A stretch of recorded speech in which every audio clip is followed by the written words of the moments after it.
Hello, hello, all you people out there in internet land, or on YouTube land in particular. It's us, Fat and Angry. He's fat and I'm angry. And Fats is currently signing in with his trademark belches. Enjoy them. And today we're going to have another just random thoughts conversation because we don't really have one topic in particular to talk about. So we're just going to spew a bunch of random topics out there as they pop up. Well, speaking of spewing, Tell us a story, Fats. so I normally do not talk about this sort of thing. I think it's something that, as I have told Angry many a times, there's a door, so it makes it like a confessional. It's between you and God. But the circumstances of this, well, I just find it kind of amusing. I'm having this dream that I'm in at some gypsy's thrift store, and suddenly just have like a violent stomach explosion. And I am woken up by the sound of filth hitting the floor. I destroyed the sheets, destroyed the floor, the toilet, spent hours washing the entire room over this. But I can't help but wonder what I did to piss that gypsy off. Because it seemed like we were getting along well. You lowballed her on a... I think that's what you said in the car when you first told me this, I said, like, you probably lowballed her on something. And it's like, well, and you told me, like, well, it's an antique shop. Maybe you tried to, like, offer her $3 for, like, the antique lamp, and she just wasn't having it. Yeah. Brown trousers discount with every discount. You're trying to shit me on this deal, so now you're just going to shit yourself. This still stinks. Now so will your bed. Goddamn gypsy woman knows how to hit you. And it made me think. So, pay in full, folks. Pay in full. It made me think there's a lot of bad things that can happen to an individual in their life. You can suffer through a separation, a breakup, even a divorce. You can get into an accident and suffer an injury or lose your vehicle. You can get your vehicle stolen or broken into. You can have your vehicle vandalized, your home vandalized. But very few things make you feel quite as low in life. Like you've really hit the lowest point in your life. Like shitting yourself in bed. Yeah. It's the first time it's happened to me, and I can tell you that is some serious humble pie there. It really makes you think, like, how did I get to this? Right. It's like kidney failure, dialysis, I didn't take it as hard as I did last night. Well, because those are gradual things, Yeah, you kind of... This just happens. Yeah, you knew that the kidney failure was coming. The doctors told you. It's like they warn you about it and stuff like that. No one warned you about this. There's no warning. Yeah, the gypsy certainly didn't say anything. She just took my money. Why'd you take my money? Because I'm giving you something. I don't know if you want it, but you're getting it. Oh boy, did I get it. But, being humorous about it has certainly helped my mood. It's like, because really, you really got to laugh off something like this, because if you don't, it can lead to, like, having to take some really fucking heavy medication to deal with that severe depression. Because nothing really knocks you down like that. I mean, honestly. In the comments, put down things and, like, it's got to be something to the effect of, like, like a loved one died. Like, suddenly, not like they've been sick for a while and you've had time to prepare for it. Yeah, just, a plane, like, fell on their house or something. Or another house fell on their house. It's like my grandmother, she went out like the fucking Wicked Witch of the East and that shit wasn't cool. My father died in the middle of clown porn. And there's like, they'll engrave it on the tombstone. You don't have a choice. It's just gonna happen. Speaking of clown porn, to the FBI agent that watches me through the screen on my tablet, I promise, it's just a phase. It'll be over soon. That's what they always say. Then it just escalates. And the next thing you know, it's like, one of those like those bang buses, but instead it's like one of those like clown vehicles. Clown car. Clown car gangbang. Like there's a lot of limbs in there, but not a lot of room for the camera, so the angles aren't all that great. You think you can fit a lot of things in the woman? Wait till you see how many clowns we could fit in the car. It's like, which one's more impressive? You tell us.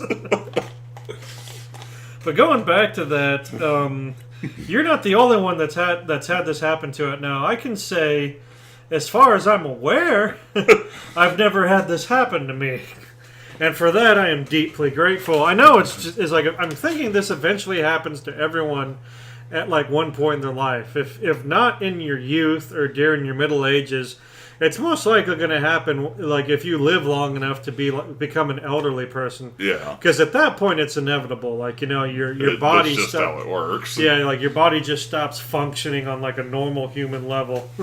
And it's like, it's time for you to go, and here's a reminder to that effect. It's why you see old people such at peace when they get like that terminal illness in their final years. It's like, all right. No more with the plastic sheets, finally. No more waking up in guacamole. Whoa. You had to put it that way, didn't you? But I've had some... I imagine it would suck if it happened in your room, because you've got a small room and all your space is pretty much accounted for, so you're going to get more than the sheets. Yeah, it's like, but I'll tell you right now, I have had far too many dreams and nightmares where I've woken up like I was on fire, because that's how fucking concerned I was to make sure that everything was in the proper place and nothing was amiss. Because, yeah, like, I've had far too many, and it's like, they're regular. I have a common theme in a lot of my dreams where I have to use the restroom, and for some fucking reason, there is just not a functioning restroom or bathroom anywhere to be found. I guess I've been to too many places like bars and public and like movie theaters and schools. Public restrooms where when you try to go there and you're trying to use a stall, it's like, fuck you. There's like the stall goblin fucking made his rounds through town.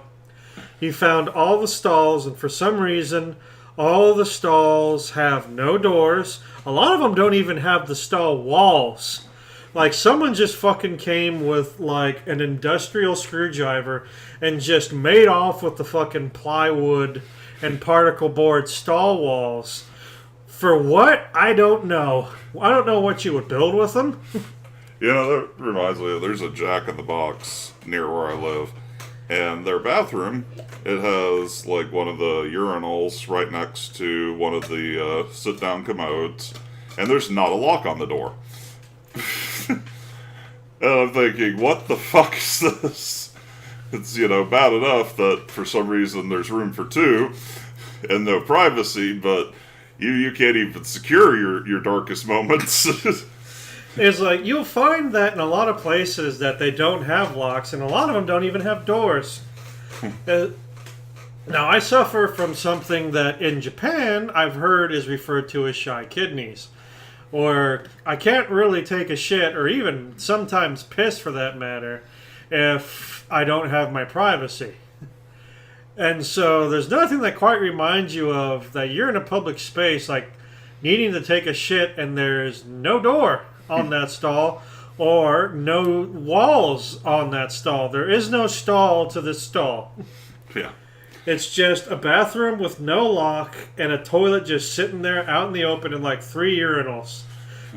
So you know that you're not going to be in there by yourself, and there's nothing you can do about it. I remember one time I went to a Stripes, which is a convenience store down here. For those who happen to be listening who aren't from South Texas. Yeah, and I had to wait a really long time to get in, but, I was patient. While you're in there, it's yours. But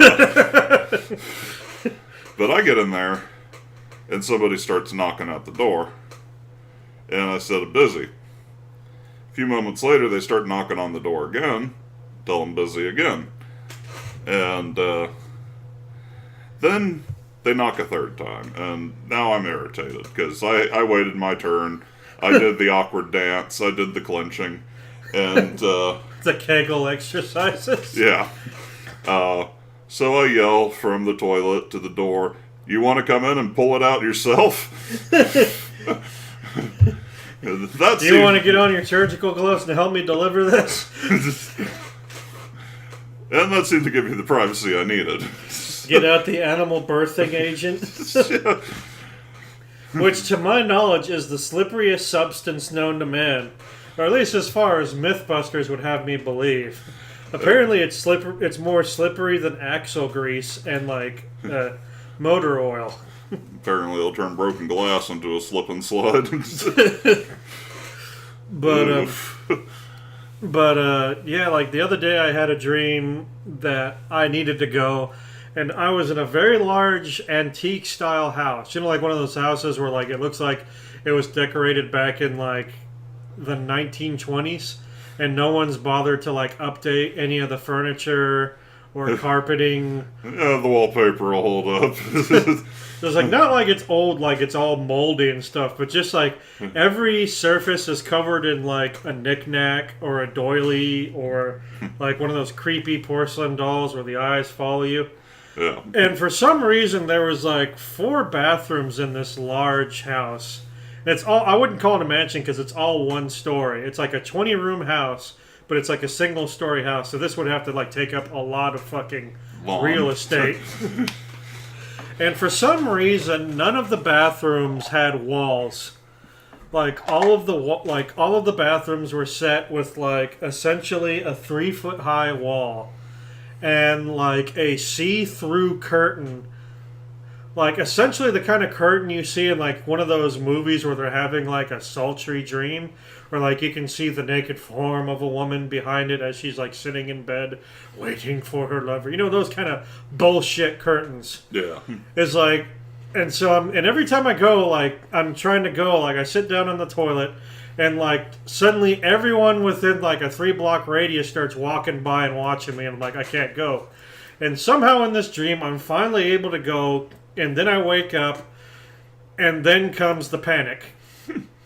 It's like, you'd rather be having a fucking heart attack.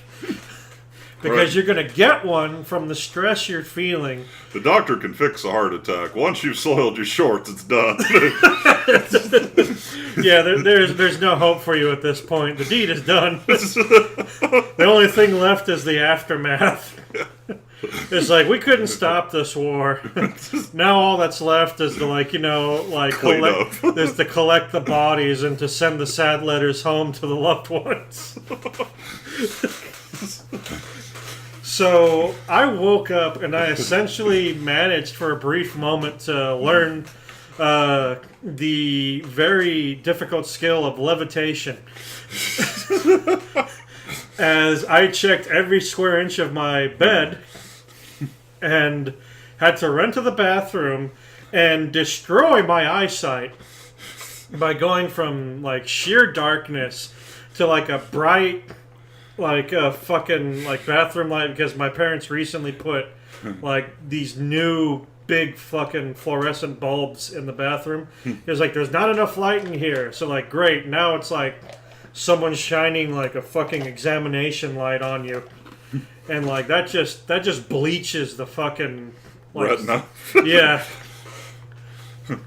And so I'm waiting for like, I'm stripping down my fucking underwear, like looking to make sure that there's no like quote unquote evidence to an accident. And then even if you realize that, like, you know, there's no casualties, then you just feel stupid. Well, not only that, but you just don't trust yourself. It's like, did like, I get it all? It's like, I can't trust my family, I can't trust my friends, I can't trust my coworkers, I can't even trust myself anymore. I really am alone in the universe.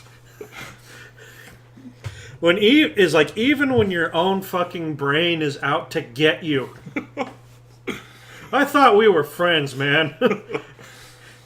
I thought we were cool. I thought we had an agreement. We got to share this fucking dumpster fire of a human body. until we finally call it quits. And I thought you were going to stop dicking with me, and then your brain's like, sure. But the second you're not watching it, the second you fall asleep, and you leave your brain up to its own devices, it's like letting the madmen run the asylum. Yeah. It's like, welcome to Free Day in Arkham Asylum, where we open all the doors and just let whatever happens, happen.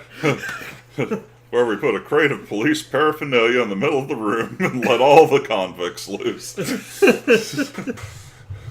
Now, you had a bad time. Yeah. But one of our mutual friends, who definitely for this episode, we haven't named him yet, and we sure as fuck ain't gonna name him now. So don't get your fucking hopes up if you're listening. He had, years ago, back when he was living alone in an apartment complex called Admiral Apartments, which was these old army barracks that had been converted into duplexes. He had a week-long stomach infection that did a lot of damage to him. Not just physically, but psychologically as well. Because, as I was describing to you when you were telling me this in the car when we went to go eat, you said that this was really bad. And I said, yeah, imagine if this happened like several days in a row. Because that's what happened to him. And I was only there for one day. And half of the day that I was there, he spent in the restroom. And the other half, he mostly spent looking at a wall. When I asked him why, he said because it was the only thing he could do to try to reduce the nausea. Was to look at the wall, or a section of the wall, and because if he looked anywhere else, the room would spin. So at least when he looked at the wall, like, he couldn't discern the spinning because the wall was nearly uniform.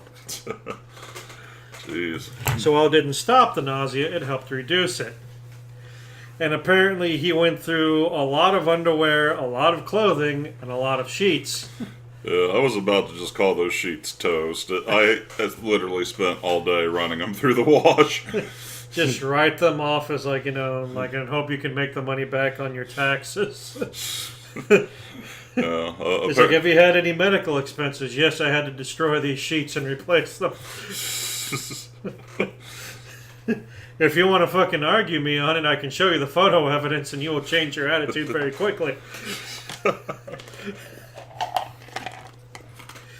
But, and as we were talking, I kept trying, as like my brain works in very mysterious ways, as denoted by the way that it's constantly against me.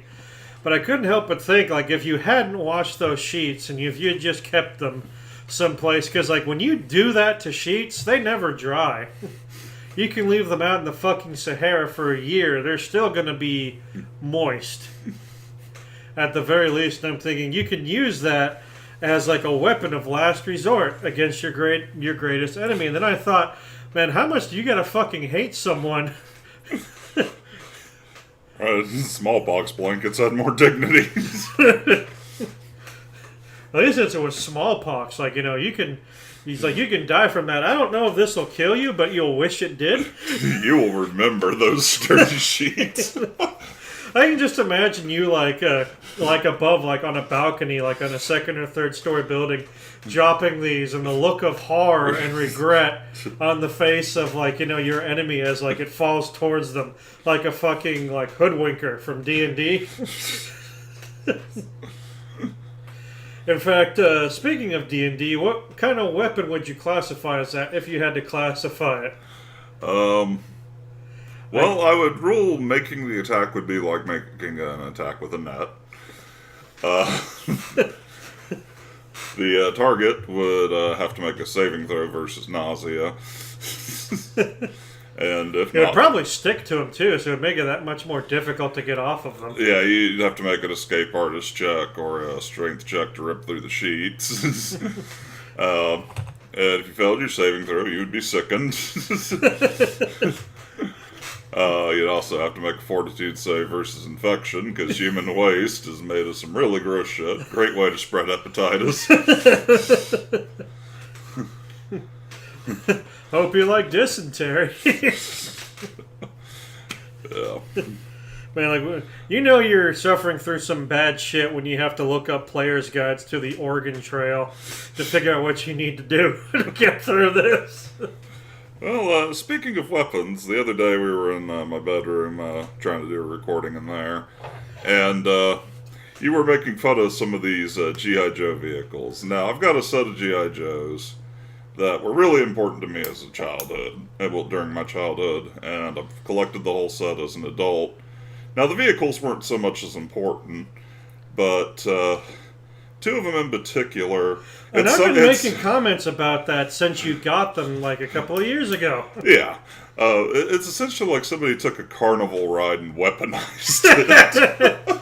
Come to think of it, that's a really appropriate way of describing these things. I can't imagine the kind of harness you would need for these things. Really fucking good one? But certainly when their main weapon unleashes its impact, they'd probably soil the cockpit like I did the sheets last night.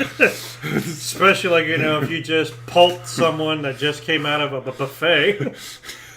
He'd explode like fucking, like, what's Mr. Creosote from The Meaning of Life. fucking Gensu riding the pile driver towards the old Cobra buffet. I'll see if I can pull a picture of this and put it up when I do the editing for this. They're essentially the same vehicle, just one has a hammer, one has an axe blade. One's called the pile driver, the other's called the battle axe. Now, assuming that if I can't find a picture for it, the best way to do it, well, you gave a good, like, summary of, like, what these things look like, but a more detailed description is, imagine taking a Jeep chassis, just the bottom part with the wheels and the engine. No cabin or seats or anything like that. Now, on this frame, you would sit a cylinder that only has two sides. So it's a hollow cylinder with only two walls on the left and right side of it.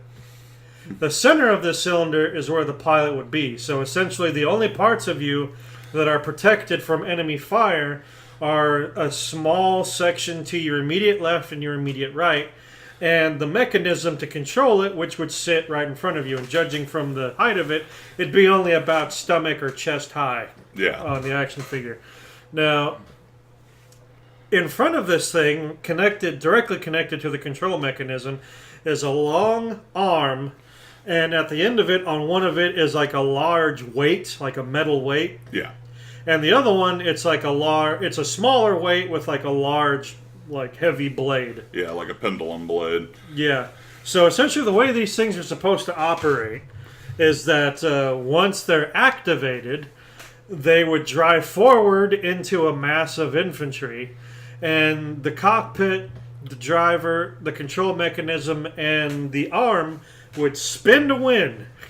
Spin to win! Yeah. The way you actually have to operate the vehicle, playing with it, you have to crash it into something and it starts spinning around. So essentially, if you can avoid getting run over, you can avoid getting hit by this thing, because its effective range is not really any further than the front and back of the vehicle. Yeah. Now, if you can't get far enough to the left or to the right, you may get clipped as it goes by you, like if it strafes you. But other than that, its range is fairly low. Yeah, now the springs on this thing are wound up really tight, so it will knock your figures across the fucking floor, and if you played with this thing regularly, it would probably break some of your Joes. So I imagine, in a realistic term, if this hits someone going full stride, it would just, split them open like they got hit by a fucking anti-tank round from another tank. You would just see bits of people and then red mist. It's slinging around like human soup, like a sack of potatoes. I mean, it would be bad. That would be some fucking war crimes right there. It's like you'd see fucking Cobra Commander being brought up from the fucking Nuremberg trials. I didn't design it. It was Destro. Blame him. Destro setting up Cobra Commander once again, like he is wont to do. But it wouldn't, because they'd have to bring up the Joes at one point because they had one too. Yeah. Fucking Duke and Cobra Commander having to share a cell, a shower. You know that Duke would whip the shit out of Cobra Commander. Oh yeah. But the funny thing. Well, actually, it wouldn't be Duke. That's something I tend to forget. Loving GI Joes as much. Hawk is the commander of GI Yeah, it's Joes. but they rarely ever showed Hawk. It was always Duke. Yeah. But the thing is there's two things about this. One, each one has a set of guns. One of them looks like a set of flamethrowers, and the other one just looks like a twin link machine gun. Now these would have to be fired while this thing was in transit. You couldn't activate the main weapon while these guns were going because then it's essentially would be the definition of spray and pray. Unless, you're sending them alone, which, maybe you would, but... Yeah, because, this thing is as likely to fire backwards into your own friendlies as it is to fire forwards. Yeah. And even then, if you're not activating the spinning action when you're firing, it's only going to fire straight ahead. You literally have to, turn the whole vehicle to, aim this thing. Yeah.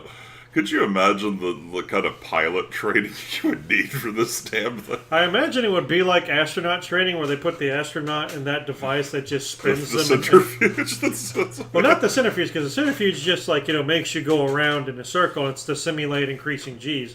This would be the one where it's you always see it in when they show the junior space programs. Uh-huh. Go to junior space camp. It's this thing. It's like a sphere with three circles in it, or three hoops, and so it can spin you in 360 degrees. Oh, those things, yeah.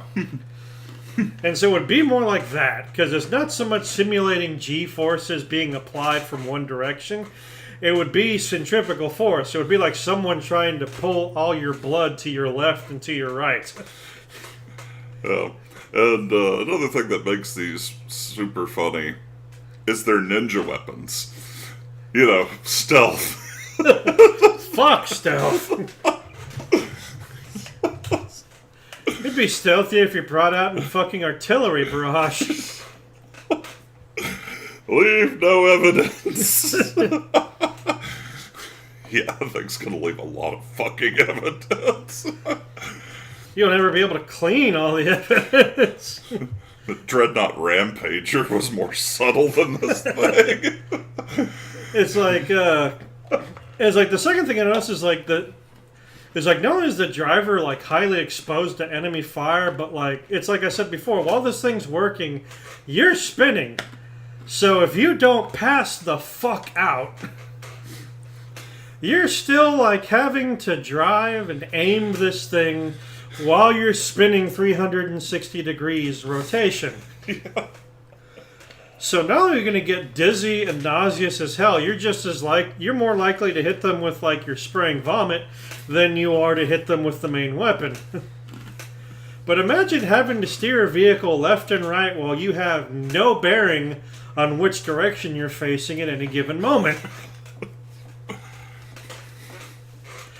It's to simulate this, play something like Mario Kart or any racing game. Well, instead of sitting in a chair in front of the screen, you're sitting on an office chair that can spin, and have someone spin you at about, I don't know, 100 rotations a minute. And for some reason put the TV on its side. or at least 3 rotations a second. And see how well you do. Yeah, so basically what we're saying is we need another season of Mythbusters to take these things on. Well, I happen to be subscribed to Tested, and the only reason I'm subscribed to Tested is because the guys that are part of the YouTube channel are friends with Adam Savage, and so a lot of people now refer to it as Adam Savage's Tested. Even though the website was around before Adam Savage came along. Yeah.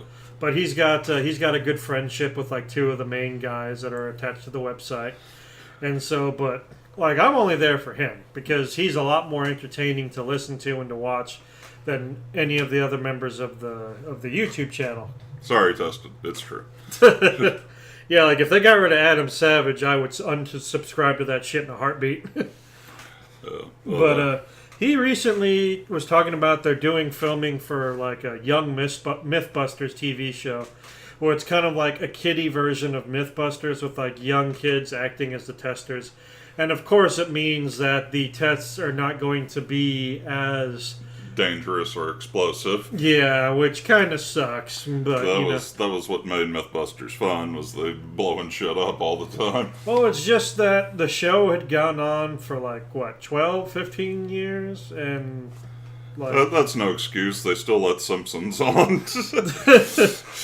I don't care what anyone says. I still like The Simpsons. I still watch The Simpsons. Well, I'm not saying Simpsons is bad, but if we're going to give them a pass. There's a lot of shit, and we'll talk about that next, because that's something that needs to be talked about. But, like, yeah, it's like, really, they should have never canceled Mythbusters, and you could kind of tell that Discovery was getting tired of Mythbusters. And so now they got it on the Science Channel, because, like, Discovery didn't want anything to do with it anymore. Yeah. And so I'm like, fuck it. Okay, Science Channel. The only problem is that Science Channel, at least the last time we had a cable package, Science Channel was on extended cable, where Mythbusters was on Discovery, and that's on basic cable. Yeah. And so it was like, that sucks. You can't, even if you have cable, you can't watch shit on the Science Channel. You have to get the extended cable package, which costs a lot. And speaking of Mythbusters, one thing that I am not fucking okay with is their DVD collections. And just any of the collections that they have for it in general. Like whether they be DVD or Netflix or Hulu or whatever the fuck. They have the same problem they fucking have with Pawn Stars, which was from the A&E, or was produced by A&E, and they showed it on the History Channel. Where, at least on Pawn Stars, the first, I think, 2 seasons, they have all the episodes. But for Mythbusters and Season 3 onwards of Pawn Stars, whether you're buying the DVD box sets or watching it on Netflix or watching it on Hulu or whatever, you cannot watch all of the episodes. Yeah. You can't. Shit's like missing, spliced, rearranged. There's no excuse for it, especially nowadays. It's like for Mythbusters, half of the episodes are missing from these collections. Half. Yeah. Fuck that! Fuck that with a capital F-U-C-K. Fuck that noise. There is no fucking reason to just fucking get rid of half of a show. Yeah. That's why that is like, at least when you're buying the box sets of Mythbusters, they have the fucking decency to like put on the box. It's not Mythbusters Season 1. It's Mythbusters Collection Volume 1. Yeah. It's kind of like how it's the same thing with Beavis and Butthead, and this also burns my ass. And Beavis and Butthead, completely different shows, mind you. Beavis and Butthead, you cannot find like Season 1, 2, 3, blah, blah, blah. They're only available in collections. In particular, the Mike Judge collections. For those of you who don't know, Mike Judge is the guy who created Beavis and Butthead. I don't know how many of the episodes aren't part of it. The explanation I heard for that was that Mike Judge did a lot of episodes of Beavis and Butthead. Beavis and Butthead was a very controversial show with a lot of very vulgar, immature / mature humor and a very edgy time in MTV's life. So there's a lot of stuff that he put on there that he's not proud of.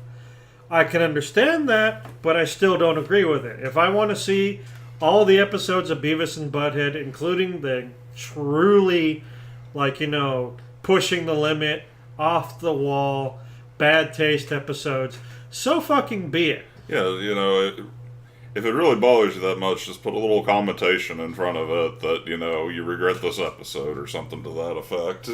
Or give a little blurb as to what you were thinking Be like Stephen King. Just like say what drugs you were on when you were making this. Right, you know. It's just, It's like when Stephen... cocaine's a hell of a drug. It's like when... yeah. When Stephen King, like, he's gone on the record as to saying, like, you know, hey, I know that book that I wrote, It, is kind of like, you know, like crazy as shit, but I was on all the drugs. And drunk. So, but with Mythbusters, with Pawn Stars, there's no fucking excuse. Yeah, especially something like Pawn Stars. I mean, what fucking controversial thing happened between, you know, bartering for a He-Man doll? Shit.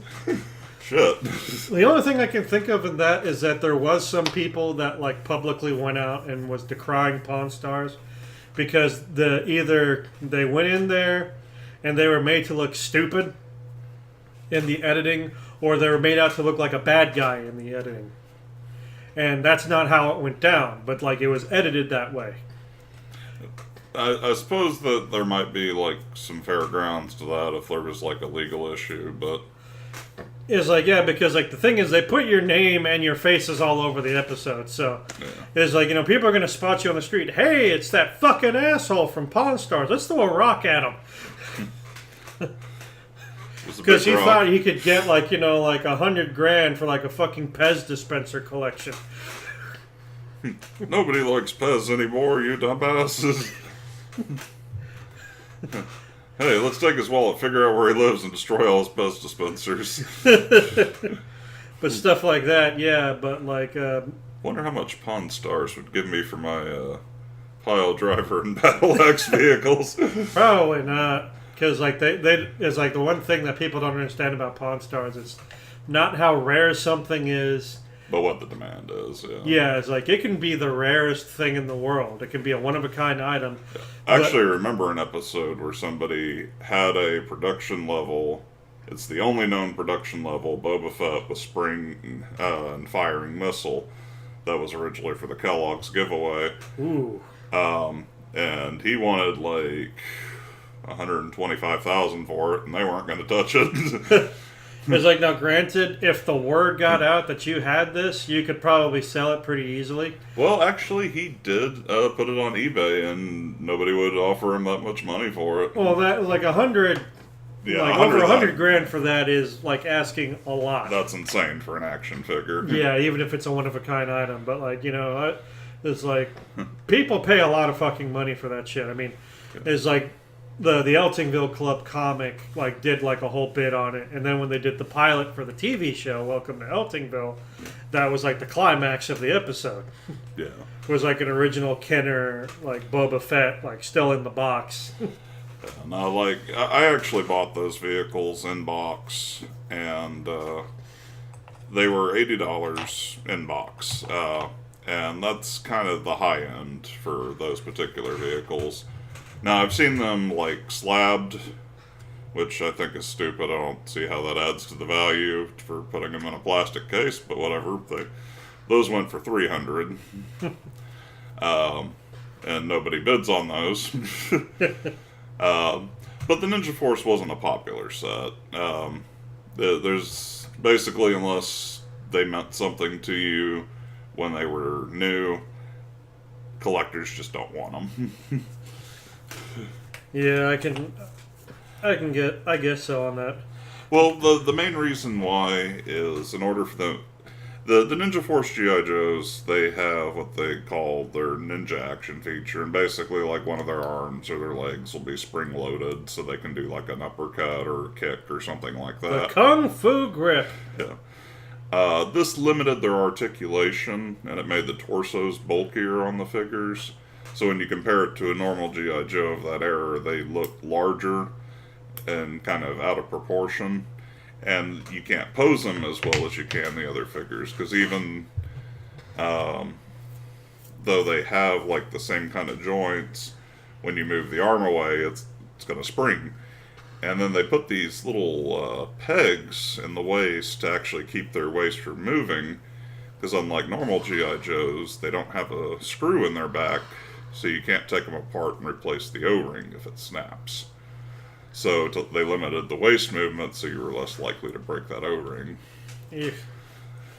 And because they don't have the screw in the back, you can't put backpacks on them to carry their gear. And so they're not a popular set by collectors. Oh, they're popular with you anyway. Yeah, they mean a lot to me, and I know all the flaws about them, and I understand them, but I still love them. Now, back to the subject at hand, because literally I'd almost forgotten what I was going to say, so Yeah. now that I fucking remember, what talking about that stuff made me think of was something that we've seen a video or two that have discussed this, and it really fucking brings my goddamn piss to a fucking boil. And hopefully it'll do the same to you if you have boilable piss. It's the... And then throw this boilable piss at the producers that do this shit. Yes. It is shows that we loved or enjoyed that got canceled for really fucking stupid reasons. Now, like I said, we saw a couple of videos on YouTube a year or so ago that talked about this and why it happened. And what pisses you off is when you find out it's a show that you used to watch. And do you want to start us off by talking about the one that you just brought up? One that really, really annoys me is Invader Zim. Now, Invader Zim, it was doing good. It had great ratings. It was a popular show. It was selling merchandise. It was making Nickelodeon money. It was making them a lot of fucking money hand over fist. And the reason they canceled it was because they felt there were too many teenagers and adults watching the show. Oh no. The poor children. It's like, who fucking cares who's watching it? It's money. So, yeah, all of you out there who've ever watched Invader Zim and ever thought, I love this show, I love everything about this show, or at least I love this show and at least one thing about this show. Yeah. Like, I love the characters, or I love the art style, or I love the stories, I love the absurdity of it, I love the jokes, I love the writing, whatever it is. Maybe you just like Gurr when he's in, like, his dog outfit. I don't care. If you like this show and you're wondering, damn, there's only like a couple of seasons of it, I wonder why that is. It's because some fucking twat at Nickelodeon saw, according to our reviews, the young kids aren't watching this show enough. Now, granted, it's our highest rated show, but because it doesn't tackle our core demographic, we're going to go ahead and just fucking delete the shit out of this thing and piss them all off. Well, fuck you, Nickelodeon. Fuck you and everyone that looks like you. Fuck you to hell. I hope your kids get gonorrhea and die. What the fuck were they thinking? This is complete fucking bullshit. I love that show. Right, it's like... It wasn't like the show was doing bad with kids. It wasn't. I mean, like... So, like, if you've got all the demographic instead of just your target demographic, that means you can produce more merch. That means you can make more money. It's like Nickelodeon is what? It's a television station geared towards kids. Yeah. They're expecting to get money from little kids. Little kids who, like, beg and bitch and plead and gripe to their parents to buy shit for them. Like, they're going to go out and buy the shit that's advertised in the commercials that play during the commercial breaks of the television show. Go out and buy the Invader Zim video games, t-shirts, bumper stickers, toys, cereal, whatever the fuck there is. Yeah, but, like, if the parent hates the show, then they're going to do the bare minimum to shut the kid up, you know? If the parents are enjoying the show... They're going to go out and buy shit even if their kid doesn't fucking ask them to. Right. It's like, and then, it's like, it doesn't fucking make sense to me. It's like, it's not your core demographic. Well, I thought the whole point of making money and advertising shit to people was to grow your market. Yeah. It's like, you're telling me that your TV show is only getting so many fans from your core, but it's pulling in people from revenue streams that you normally cannot get access to. Yeah. From the teenage crowd to the adult crowd. And here's what's really stupid. It drew the teenage crowd. And little kids love to emulate teenagers because teenagers are fucking cool. At least in their eyes. Yeah, so if you're getting the teenagers, you're getting the kids. Yeah. But it's like it's like so you're going after the kids that don't have any income themselves. They just leech income off of their parents when you could be getting their parents' income. Yeah. Like, fuck the kids, go right for the source. Just tap that fucking vein. Just go right for it. And you're saying just because it's not pulling in the kids, we're going to get rid of the show? Fuck you. Fuck you and your backwards ass, okay? Generally you're after the parents' money, but teenagers tend to have money too, So they don't really get the parents' money, but they also might be getting the part-time job money too. Right?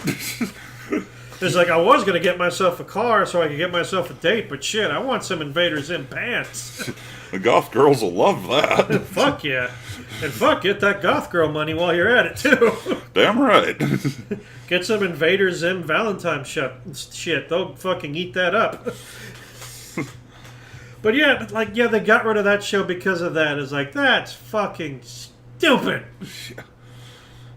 Another thing is like a show you didn't like, but I really did. Aqua Teen Hunger Force. Yeah. I really liked Aqua Teen. I didn't care for it, but I know that made money. They made a couple of video games. They made a fucking movie. Merch. The merch was everywhere. I mean, people are going online and paying premium just to get the episodes early, or to get in there buying the DVDs, or getting all this cool shit. TVs, not TVs, but like fucking t-shirts and all that shit, clothing. And it got canceled, and the reason it got canceled was because the fucking CEO of Adult Swim decided that, the show's had its run. And even though its ratings are still really good, it's still one of the highest rated shows on our channel. Because it's been around as long as it has, we're going to go ahead and get rid of it. Yeah, It's like, don't wait for it to finally wear out its welcome and for the ratings to go down. It was one of the highest rated shows when it got canceled. Still, you're literally saying we got a body and this is the strongest right arm, but we're going to cut it off because that right arm's been there too long. You don't just amputate limbs off of a body because they've been there a long time. Yeah, if we're giving Simpsons a pass, you let the show run until the fans start telling you they're sick of it. Yeah, and it's like, if it's been around for 10 plus years, then obviously it's going to be pulling in new fans all the time. And then you still got the old fans. If they're still sticking around, then it's just constantly growing and growing and growing your fan base, which means more revenue. Why the fuck would you want to get rid of that? Yeah. And for something as stupid as, it's been there long enough, let's get rid of it. No. Yeah. Fuck that. It's so fucking stupid. Just because all the other shows that were around at the beginning of Adult Swim have long since been canceled, doesn't mean that you have to get rid of the one that's lasted this long. It's like survival of the fittest, and you just knocked off the apex predator because it's been around since the Big Bang. Or it's, more like since shit crawled out of the ocean, It's like, it's not like we're going to get rid of all the sharks in the ocean because they've been around too long.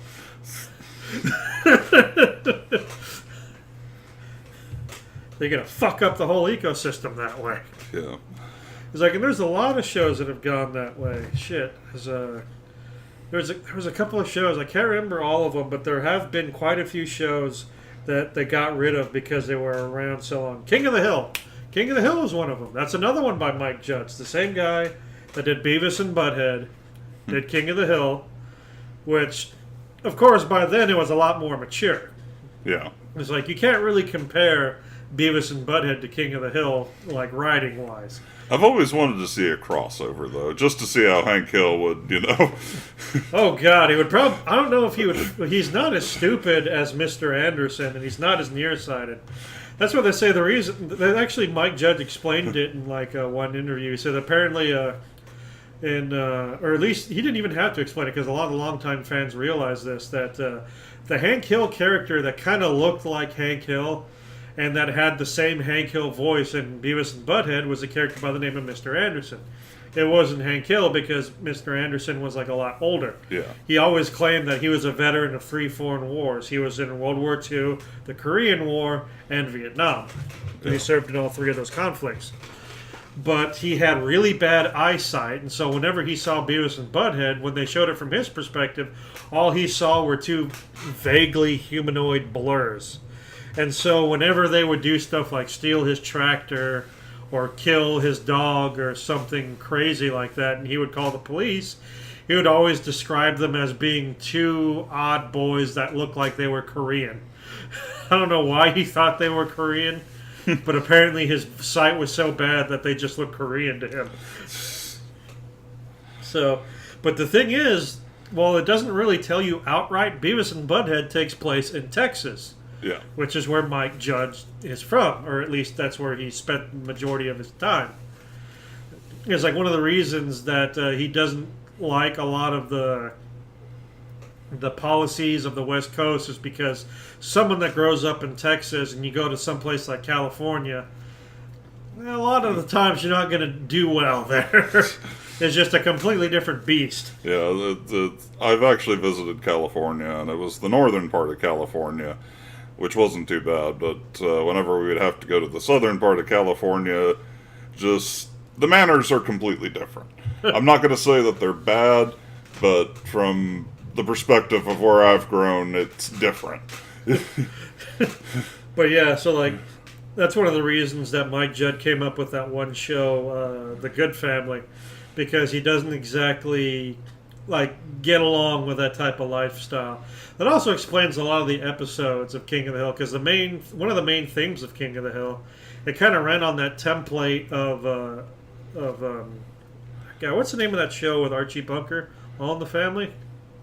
I don't know what it was called, but basically he's kind of putting these fish out of a water situations. Yeah, it's very much like the old guard, like, dealing with the new waves coming in, and they're breaking on his shores. He is the conservative, and by conservative I don't mean like voting ways or policies. I mean the strict definition of like unchanging. He is the unchanging cliff sides, and like the new waves of change are like, breaking against him, and he's just having to stand up and face them or crumble in the wake of it. Yeah. That's like the main thing. And like, it's funny because like Hank Hill, he's not just conservative because he's in Texas. They actually, if you watch a lot of the show, you realize the reason that he's very stoic, not very emotional, not one to share his emotions, to always try to bottle them up, is because his father was a psychopath. And he got fucked up when he was a kid. Yeah. It's like his father was just this very angry little man from World War II that just hated everything and everyone. And that was just like, everything was very blunt, straightforward, and traumatizing when he was teaching Hank. Speaking of which, I think this would be a good place to plug that one channel that you showed me that does those really fucked up King of the Hill episodes. Oh, yeah. I forget the name of the guy who runs We're not associated with him, but he's fucking funny. You should go check it out. I'll see. If I can remember, I'll fucking put a link to like his webpage. I forget the name of his channel because it's like some really odd, long word that starts with an A. Yeah, and he doesn't produce a whole lot of videos. Yeah, he comes out with like something like every 6 to 8 months. Yeah, so don't rush the guy, but he's got some really great funny work, and it really puts a disturbing perspective on King of the Hill. Yeah, essentially what he does like clouds. Clouds. He does a lot of these. What most people would call them are YouTube poops, like essentially funny videos where they take established content. In this case, there's 2 of them that he does, and he does them side by side. He tends to alternate between one and the other. He'll do one of one and then the other one of the other, and he does King of the Hill, which is a really popular YouTube. People love doing edits of King of the Hill. I don't know why that's a thing, but it is, and I'm grateful. A lot of them are pretty bad, but I've seen some. It's like looking for diamonds in the desert. You know, like it's mostly just gritty sand, but every so often you'll find a really shiny gem. And he does King of the Hill, and the other ones he does are Carl Sagan's Cosmos. My pie is too crumbly. And he goes back and forth between them. And he turns Carl Sagan's Cosmos into a very frightening, like, if God was a madman. if God was Carl Sagan and Carl Sagan was a fucking madman. It's like, Carl Sagan, he is the master of all time and space, and he will fuck with you as he deems fit. And the other ones he does is the King of the Hills, and he takes the King of the Hills and he does edits that turn them into these horrible, like, David Lynchian nightmare escapes. It's just he turns them into these existential fever dreams. And there's really no way to describe them. You got to check them out yourself. Like I said, I don't know the guy who does this channel. I'd love to fucking meet him. I'll get him on the podcast for an episode or two. Because, man, he's got an interesting way of thinking. I'll give him that. He's bound to have something to say. It's like, God, what he can do with his editing, and I'm pretty sure the reason it takes so long for these things to come out is because it is like, this is a lot of fucking editing going on. Yeah. Like, we're talking about speeding up audio, slowing it down, taking bits from not just episodes of King of the Hill, but like from everywhere. He's pulling like sound effects and stuff from like all these different like forms of media, songs, changing the art. Yeah, like doing Photoshop editing, stuff like that. It's actually quite impressive. Like some of the videos he's done, and like. And talking about David Lynch, there's this great bit in one of his earlier ones where it has Bobby, Hank, and Peggy, and I recognize the episode. It's the episode, I think it's the first episode of King of the Hill, where Hank gets accused of child abuse. And it just so happens that various coincidences have left Peggy and Bobby. Bobby gets like a black eye, and Peggy gets a bump on her head because of various like unrelated circumstances. And so when this CPS worker shows up, he sees Hank frustrated from something unrelated. He sees Peggy there trying to apologize and explain Hank's behavior, even though she's got this like visible like bump on her head. And he sees Bobby, who's got a black eye. And so eventually the episode works out, obviously, because that's the first episode. And if it didn't work out, it would have been a pilot that went nowhere. Here's the first, last, and only episode of King of the Hill. That'd be interesting. Make a pilot where, like, you think the family's, like, the important, people you root for, and just do something horrible to them to where that family is like no place in the universe anymore. And then when you start the show, it's a completely different cast under completely different circumstance, but it takes place in the same apartment. Wow, that'd be really fucked up if it was the same apartment. And, like, just for the rest of the series, you just keep the original family's name, like, The Hills. It's like they're only in the pilot and, like, they're never seen or heard from again. For all you know, like, they were buried in, like, fucking caskets in the middle of the desert and they suffocated to death. But, like, it's like, this is the Coleman family. They're living in what was once the Hill House. Thank you for watching The Hills. Where are the Hills? Fuck you. Why are you asking questions? Did you come here to ask questions, or did you come here to watch a good TV show? As if the narrator or like whoever, like the disembodied voice and or the advertisers in the show got like really fucking defensive whenever you brought them up or asked that question. Just air the pilot episode once. Don't include it in the DVDs.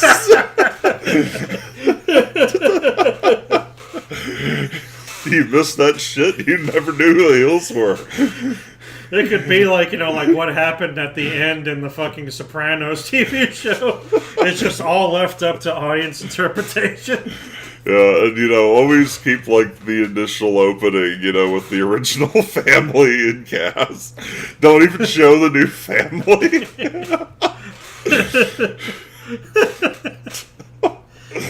You'd never be able to get a green light for that show, but man, just to have the balls to pitch that to a television.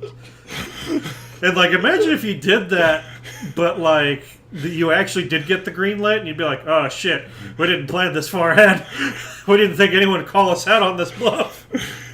And then, even as you change the seasons, just still continue showing the original family, but have some extra clips saved up so you can change it from each season to season. They just have, in the season premiere and season finale of each season, you would get, a really quick, one frame that was just, like a still image of, a basement or, a crawl space or something. Really just fuck with the fans. And just have the creators of the show, every time they go to a convention or something like that, whenever anyone asks a question about the original family, they just quietly get up, push their seats away, and walk out, and that's just it. They don't come back later, they just fucking drive away, and they're gone for the rest of the convention. I love it. Just that would be the biggest mind fuck in television history. And the thing is, you could do it animated. You could make it people would think that you killed a family, even though it's all animated. And there was no family to kill because it's all just drawing. People think whoever made this has got some fucking big skeletons in his closet. Man, that was fun. This is one of the reasons we record this stuff. Just you never know what you're going to come up with off the... And that's why we don't script any of this shit. Because, if we did, ideas... This would never come up. Yeah, these ideas would never pop up. That's one of the main reasons I want to do this podcast, is because when we talk about shit, we always come off on these tangents. And it's wow, that was great. Why didn't we record that? Well, now we did.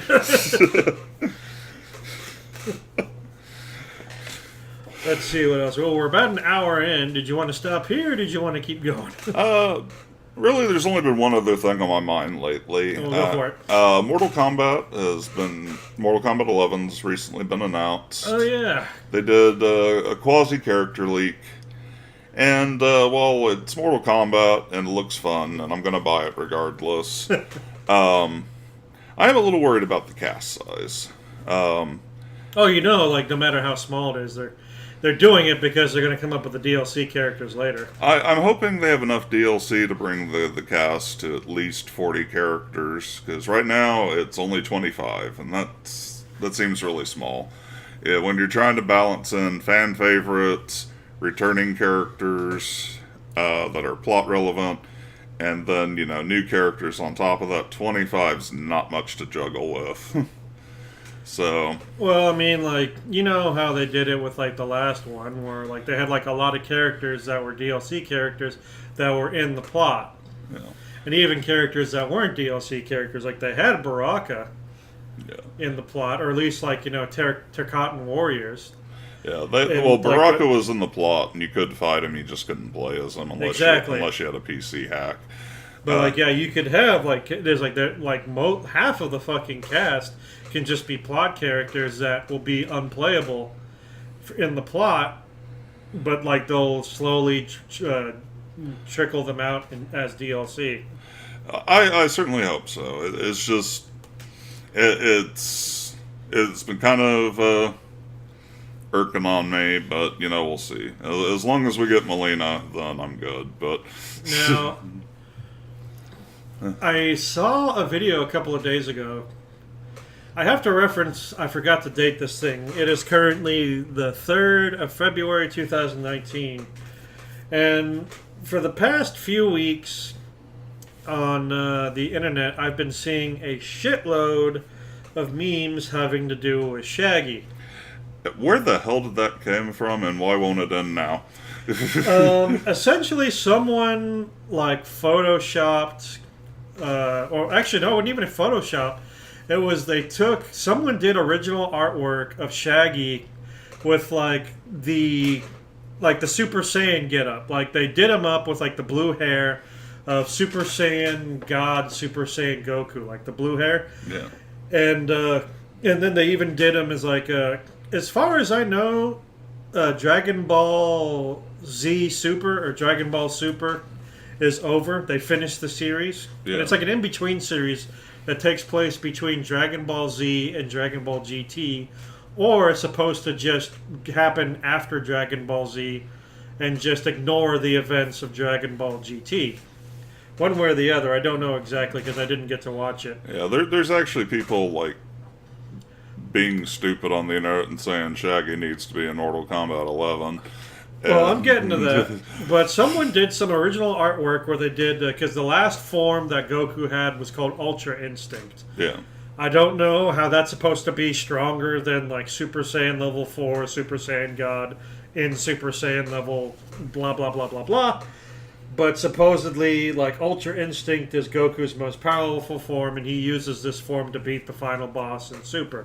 Yeah. So someone did artwork as Shaggy as Ultra Instinct Shaggy. And so more people did more artwork, and then they did Photoshop stuff where it shows him beating people like Thanos and Goku and Superman and Vegeta and all these other high-powered characters. And so then it became, now the meme is that Shaggy is some sort of like omnipresent, super powerful creature that can destroy the universe using only 3% of his power. That's like the joke. There's literally hundreds of fucking memes I've seen that always refer to like his power percentage. Like, every time Shaggy would use like 1% of his power, all the cameramen on set of the Scooby-Doo movie would like turn inside out and then explode. So he had to stay below 1% power. It's like, he created Scooby and all the ghosts on set by using 2% of his power. And between shots we had to keep them in cages. Or like, shit like that. And so... I miss when the internet was obsessed with Bowser. Those were good times. It's amazing that, like, literally the internet can, like, the timeline of the internet can now be judged by memes. Yeah. Like, there was the lemon period, and then there was the egg period, and then, like, the Shaggy period. And before then, we had there was, like, the Ugandan Knuckles period, the Tide Pods period. It's almost like fucking internet archaeology. You just have to, like, every time you dig deeper, you just find a relic that identifies that, like, period in time and history. Oh, yes, this was the year of the dancing baby. Oh, man, you're going back way far on that one. As far as I know, that was the first thing to actually be considered a meme, so... Well, it was like one of the early ones. I think that one came from that one... God, what was that one show on Fox with, like, the single lawyer who like was constantly fucking around because she was young and hot. They even made fun of it on Futurama. It was like, single female lawyer having lots of sex. In like a really bad singing voice. Yeah. Ally McBeal, that's what it was. There we go. It was Ally McBeal, and that's where... I don't know if Ally McBeal started the Dancing Baby, but like the Dancing Baby was part of the show. It either was included into the show because it was such a thing on the internet, or it was on the show and then it became an internet thing. But anyway, apparently, at least a day or so ago, they announced, and I don't know if it's true, but apparently Ed Boon announced that they are going to include Shaggy in the next Mortal Kombat as either a secret or a DLC character. Ugh. I might not buy this one. I don't see how this can be true because, to be perfectly honest... They're not going to let you rip off Shaggy's head. Especially not if it's supposed to be like Ultra Instinct Shaggy, if he's like so fucking powerful. But, yeah, Hanna-Barbera is not going to let you... That's the thing. That's pull the out thing. his That's guts. like, I don't think Hanna-Barbera would let you get away with it. I don't think they're gonna let you like take a character like Shaggy and like rip his spine out of him, or like freeze his fucking skull and stomp on his brain or some shit like that. Yeah, no. Now, I was never a fan of Scooby-Doo growing up or as an adult. I've never liked the show in any of its forms. So I, for one, wouldn't mind seeing Shaggy just getting horribly maimed and mutilated in various ways. Well, I didn't care for the show, but the one character I absolutely hated was fucking Scrappy-Doo. Well, thankfully he wasn't in all the renditions of the show. They brought him in later. Yeah. And unfortunately, he was in a lot of the versions of the shows after a certain point. Like he was in... that little turd, I wouldn't mind seeing the guts stomped out of him. He might even be like one of like Shaggy's like projectile attacks. He just throws like Scrappy at you, and he just climbs up on you and starts attacking you. Like what's her face from the last Mortal Kombat? Farrah from Farrah Tor. Yeah. It's like it's gnawing on the back of my head. I can't get it off. It's so annoying. I think there's a reason that, like, whenever they had the chance, you'd see Scrappy-Doo getting eaten or dragged off by a predator animal in, like, Harvey Birdman, Attorney at Law. Like, there are so many times you'd see him, like, get, like, swooped off, like, by Avenger the Eagle, or, like, eaten by a crocodile, or something like that. Good times. Yeah, it's like it didn't happen enough, in my honest opinion. But yeah, I for one am quite tired of the Shaggy memes, if for no other reason than they're just not funny. Well, for me, is like I watch a lot of Comment Awards, and seriously, there was at least 2 episodes of Comment Awards because they do them pretty much every day, or at least they try to. So that's 2 days in a row where more than half of the fucking memes on Comment Awards were Shaggy memes. And I'm like, alright, this has gone too fucking far. Even when Uganda Knuckles was at its fucking peak, and the Tide Pods were at their fucking peaks, you didn't see like more than half the fucking memes on Comment Awards be taken over. Yeah. This is just disgusting. It's like it's just too much. It's too much. And of course, like now is also like another thing on the internet is the AirPod. I mean, not the AirPods. Or is it AirPods? I think it is AirPods. Those like fucking like wireless like earbud things that Apple has. I haven't seen those yet. Well, the general consensus is that when they first came out, everyone noticed how fucking expensive they were. And apparently it was common enough that people would like go and like gloat about how much they spent on them and the fact that they had them that you didn't. That they would actually go around and like, be obnoxious about it. Mm-hmm. And so it became a meme that way. And so it's stuff like, like it shows like J.D. Rockefeller and it says like, poor bastard. And then it would show like a picture of him with like AirPods on, like photoshopped in. It says now he's rich. Like before then, he's just like picking food out of the garbage. He's just that much of a piece of shit. But once he gets the AirPods on, now he's truly the creme de la creme. Now he's top society.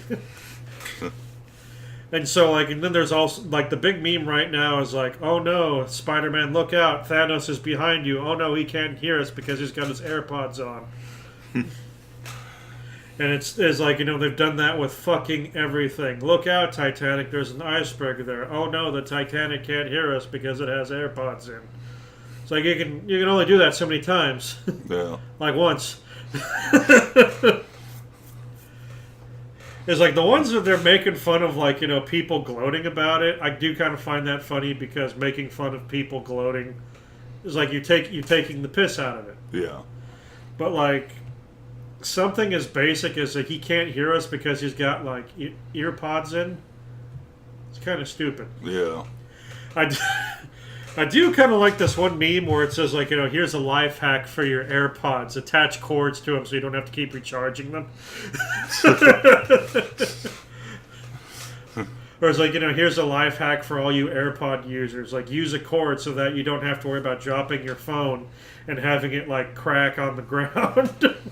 Because, like, it'll stay hanging because, like, the earpods are stuck in your ears. Now, granted, we probably sound like a couple of fucking boomers right now talking about this shit. Keeping in mind we're both... It's like, I'm 35 and you're older than that, so we are old by the internet standards. Old man fats. Hey, but we were here when the ship came down, man. We were here for them 80s kids, man. We was one of them. That is kind of a meme that, like, I do, like... Well, we were around when they took E-Man away. You don't know how much that hurt. It's kind of funny, like, I do kind of find it a bit self-deprecating, or deprecating. Is this one meme where it talks about, like, 80s kids, like, or 90s kids giving shit to, like, later millennials, where it shows, like, a kid born in, like, December 30th, 1999, like, and it shows, like, a big, like, kid, like, all roided out and shit, and he's, like, yelling at, like, this little, like, measly, like, small kid, and, like, the small kid says, like, born January 1st, like, 2000. Is like screaming at him. He's like, you young kids don't know shit about the 90s. And, like, it is kind of that mentality, but, like, I was born in fucking 83. It's like, I don't remember a whole shitload of the 80s, but I was around for it and I remember some. In fact, since we're about an hour 16 in, I will say this. And, I may go back and talk about this in detail, but just for shits and giggles, I was on Crunchyroll today, and for no other reason than I could, I went back and I watched a movie that I literally haven't seen since probably 1988 or 1989. And that movie was Unico and the Magical Island. It's a good one. That is a movie that originally, when I had memories of it... Oh, wait, Magic Island? Yeah. Oh, okay. Well, that one's not as good as the original, but... I never saw the original because they didn't have it at the H-E-B rental store. This was before, it was like, at the time, Corpus didn't have a Blockbuster. Yeah. We had just a couple of mom-and-pop rental stores. Yeah, I remember when H-E-B and Walmart had rental sections. That was a time. I don't remember Walmart ever having a rental section, but because we always shopped at H-E-B. And so when my parents would go shopping, sometimes I convinced my parents to let me stay in the rental section. And I'd beg and plead to be able to, like, to rent a movie or a video game, but more often than not, they would say no. But to be fair, they did let me rent stuff from time to time. And one of the things I rented was this one. It was like a Unico. Now, after watching the thing, the first thing that comes up is that it's a Sanrio production. I'm like, is this a Sanrio?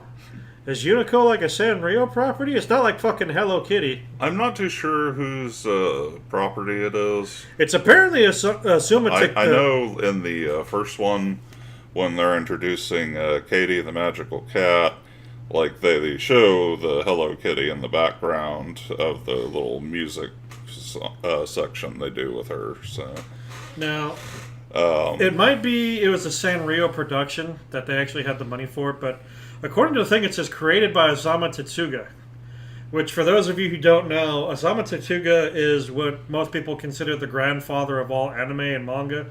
He's the guy that came up with Astro Boy, known as the Mighty Atom in Japan, Kimba the White Lion, the Phoenix series. A lot of those really, like, the first mangas and the first animes ever to hit the shelves. You know, like some of the first ones that were ever made in the television programs. Yeah, I saw the original Unico on television, and my mom happened to record it. Yeah, the Magical Island ones were the only one I saw. I didn't get to see the original one. But going back and watching it as an adult, this is a really fucking good movie. Did you ever see that one? Yeah, I've seen both of them, and the second one, it's pretty good. The first one is really good. I'll have to go back and watch the first one, because I never saw that one as a kid. But the second one, as a kid... There's at the end, he's fighting this massive demon, and early in the show, he encounters this little Oni called Beezle. And while they're fighting the demon, Beezle's like riding on the back of Unico. He's like, "Man, this guy's scarier than my dad." Was it subtitled or was it dubbed? I don't remember. Oh, but it was dubbed. Yeah, the one I saw as a kid was dubbed, but I watched it with the subtitles so I could get the original translation. Because obviously they're not going to use like word for word like what they're saying. Because in a lot of Japanese, even stuff for little kids in Japan's like some of it will be like really just like savage. Like they talk about like they cuss a lot. They talk about murder. Sometimes they'll even talk about shit like rape and sexual assault. And like all this kinds of heinous shit and like, you know, perverted nonsense and just violence and gore and all kinds of shit. So I wanted to see like, okay, what did I miss out on? Now, granted, in the subtitles it wasn't as that there wasn't like really anything that they were saying that was that bad. It was just a couple of things like they mentioned death a few times and stuff like that. Yeah, I think I saw one that had like translations and I didn't know how accurate it was. But, like, in the one with Beezle, there's a few times he says damn that, like, weren't in the English translation. Yeah. But, God, the animation was just fucking The animation crazy. was gorgeous for the time, yeah. I mean, it's really fucking good. I mean, it's like some of it in parts are better than modern anime. Yeah, It's like, you're talking about like hundreds of things in the foreground and even in the background that are all fully animated, really fast animation, very fluid. Yeah, when I was a kid and saw Unico for the first time, there's a scene with a haunted forest, and like the trees, they start to turn blue, and like you'll see glowing eyes in the background, just the way the trees are moving in the background and the foreground. They're good even by modern standards, but as a child, it was scary as shit. It's like, we'll probably go back and maybe do a movie review or one, two. If we get a chance to watch together, I'd be willing to do a movie review of Unico. Fuck yeah, because like there's so much I want to talk about the plot in general, but just God, I was amazed at how good the anime was. Because when you go back and watch like old shit, I kind of expect it to be trash, like because. I used to love He-Man when I was a kid, and like going back and watching like reruns of that. It's not good at all. It's bad. It's really, really fucking bad. It's like really stupid moral stories. There's like no violence whatsoever. It ran through like a strict anti-violence code. So like He-Man's not even allowed to like physically harm any of the bad guys.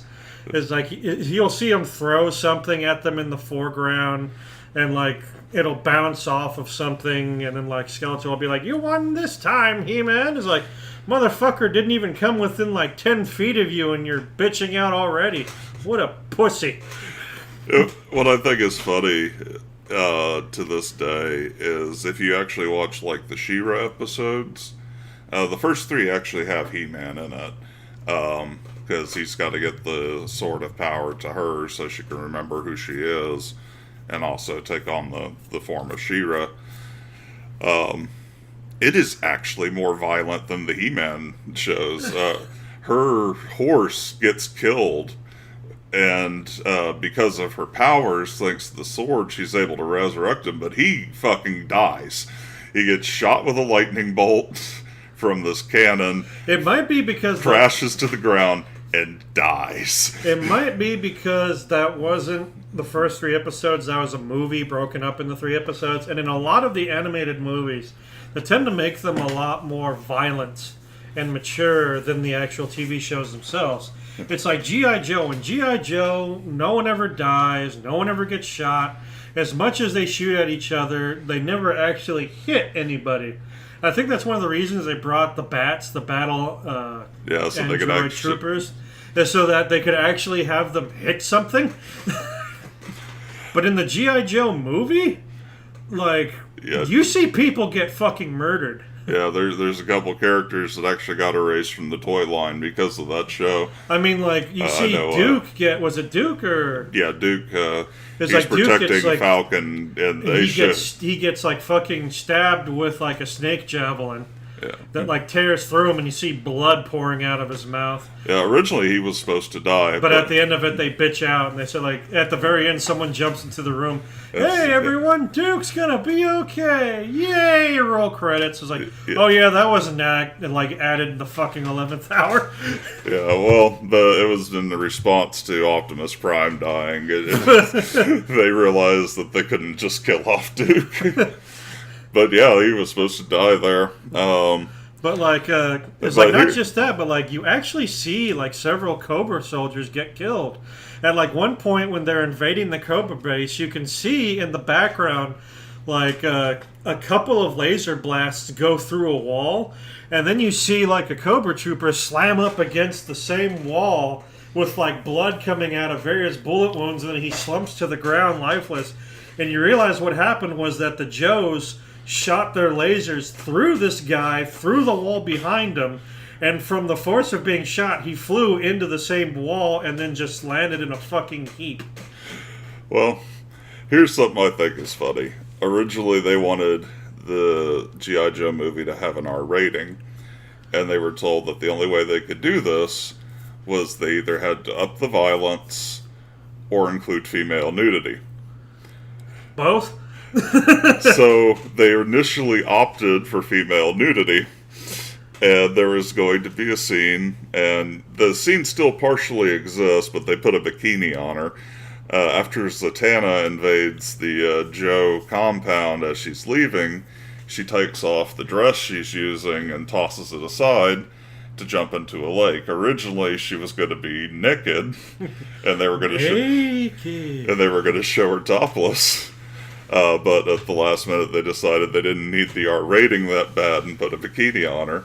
No. But at one of the conventions, they actually show that these film cells were indeed animated. They're probably coveted. They're probably like the film cells with like, the guy dissolving into a skeleton from Black Cauldron. And they actually have the pictures of Zatanna without her shirt on.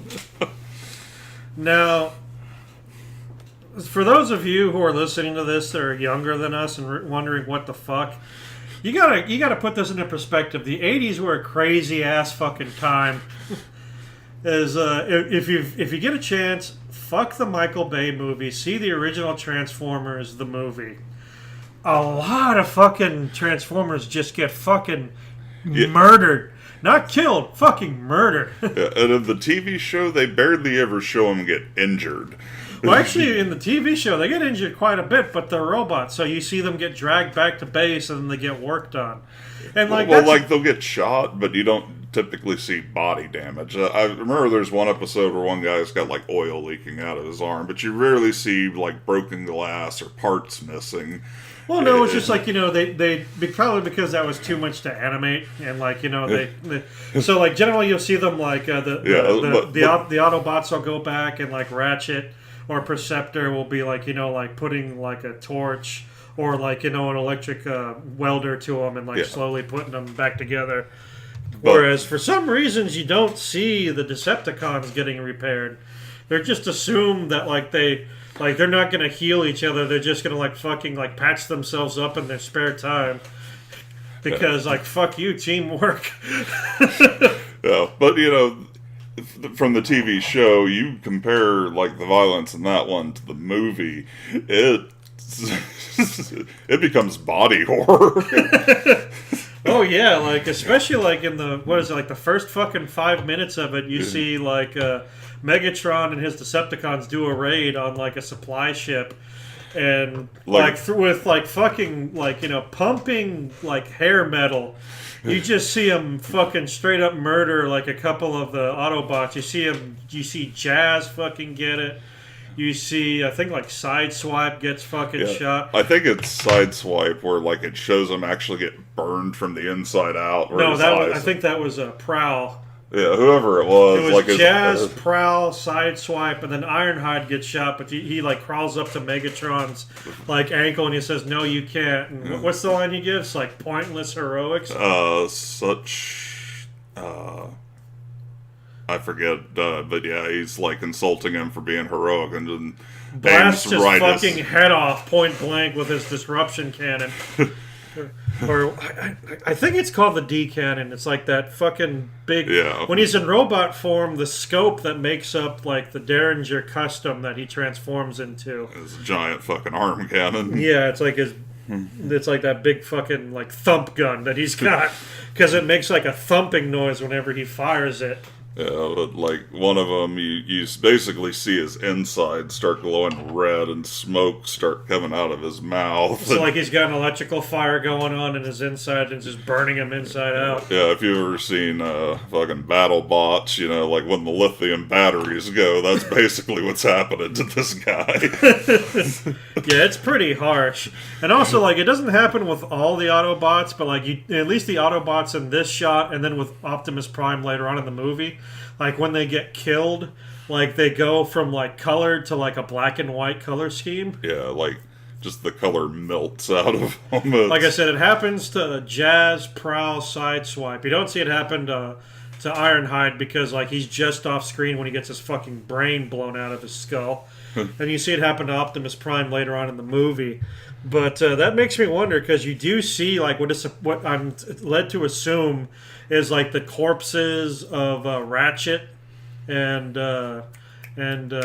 it's Ratchet and the other guy. I forget what his name. Ratchet was the ambulance, if I remember correctly. Wheeljack. Ratchet and Wheeljack. Yeah. With you see them like just like they're covered in fucking blast marks and they look like they're dead, but they still have their color to them. And you see them being dragged away like from the battlements of Autobot City. Yeah. And I'm thinking, like, man, they fucked up. They should have just had Autobot City be Metroplex, and that shit would have gone down differently. Yeah, and apparently, like, originally the concept, they wanted to kill a lot more. Like, they were going to kill off... Well, Shockwave got killed off screen, because, like, apparently there's supposed to be animation cells of him, like, because you see him on Cybertron, because Cybertron's still under the control of Decepticons at the time the movie goes down. And so when, like, what is it? Unicron shows up and like he starts kicking the shit out of a planet. Dude starts beating up a planet, man. It's like, you know, it's not the Autobots that go into the defense of Cybertron, it's the Decepticons. You see Shockwave at like the command tower, like, you know, we're under attack. Decepticons, scramble, scramble. And you see like a lot of the Decepticons transform into planes and start like harassing Unicron for all the fucking good it does. But there's supposed to be a scene where, like, because you see at one point Unicron just bitch slaps the surface of Cybertron. Yeah, I love the lead up to that scene. We'll cover that in just a second. Well, we're already at 1:30, so let's wrap this up. We got to go back, rewatch that movie. We're going to do a full-on fucking review of it later. But just let me finish up. There's supposed to be a bit where, like, he slaps the surface of Cybertron multiple times, not just the once. And in one of the times he slaps it, he crushes the command tower, and there's supposed to be animation cells somewhere of Shockwave getting crushed to death inside the command tower, along with a couple other of the named... I've seen, like, the concept art for it. I haven't seen full cells, but I have seen the concept art for it. Like storyboards or what? Yeah, it's like storyboard art. I'd love to see that storyboards. I've just heard about it. I haven't seen any evidence to it. Yeah. But anyway, yeah, we're at 1:33, so we're going to go ahead and cut it off right now. We kind of started to venture into movies. Fun. Well, that's the reason we go into so long. Is like once you start talking, it gets fun. But like, you know, once it gets to a certain length, people are going to start like falling asleep if they don't already listening to us. Hey, listen to our stuff. It's entertaining and also could be used as a sleeping aid, depending on if that works for you. But we're going to do some more movie reviews because I love fucking talking about movies. I love talking about anything. It's like, I'll fucking talk about anything and everything. Once again... Even Alien 2 on Earth? Eventually. Maybe if I get drunk enough. But for those of you who are actually listening to us, for God's sakes, like, start commenting, please. Let us know what you want us to talk about. It's not just a comment to help our channel grow, which we fucking need. But also, like, it'll give us, like, something to talk about, because, like, sometimes we're just sitting around, it's like, what are we going to talk about? Fuck if I know. But yeah, it's like, I love talking about movies. At one point I want to talk about music, but your music tastes are a lot more finicky than mine. Well, maybe finicky is not the word. I'm more broad, you're more focused. Yeah. For me, if I don't like it, it's either tolerable or absolute shit, and there's no in between. But yeah, so for now we're going to go ahead and cut it off. This has been Fat and Angry, and for those of you who are listening, thank you for sticking around this long. Like, comment, subscribe, all that good stuff. Eat the keys you don't need to make comments. Okay. I tell them to eat something at the end of every episode. Something digestible would be a nice change. But anyway, hopefully we'll see you guys. Add nacho cheese to those keys. Suck on them like cough drops. And root beer barrels. We'll see you guys next week.